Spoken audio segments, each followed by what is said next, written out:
Thank you for tuning in to another episode of Simply Put, the Stuff That Matters. My story, His glory.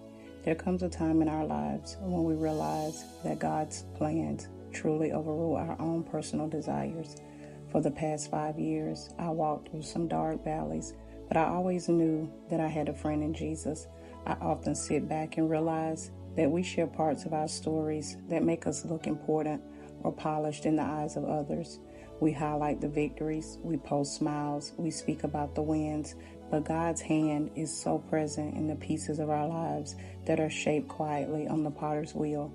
The breaking, the pressing, the reshaping. And if I'm honest, some of those dark valleys didn't feel like glory. They felt like silence. They felt like waiting. They felt like prayers I wasn't sure were being heard. But every valley was a classroom. Every tear was watering something I couldn't see yet. Every closed door was protection, not punishment. There were plans I wrote down that never happened, dreams I tried to force, moments I questioned. God, why? Not now. But looking back, I see that delay was divine design. The no was mercy. The detour was direction.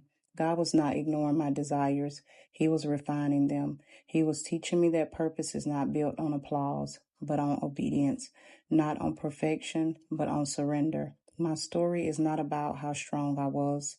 It's about how faithful He has been. When I was uncertain, He was constant.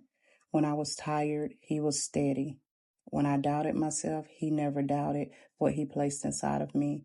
And maybe that's the real glory. Not that I made it through, but that He carried me through. There's something humbling about realizing that the chapters we try to hide are often the ones God uses the most. The broken pieces become testimonies. The scars become evidence of survival.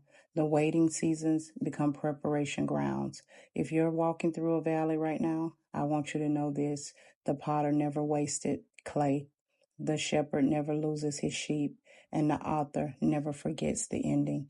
My story has twists. It has tears. It has unanswered questions.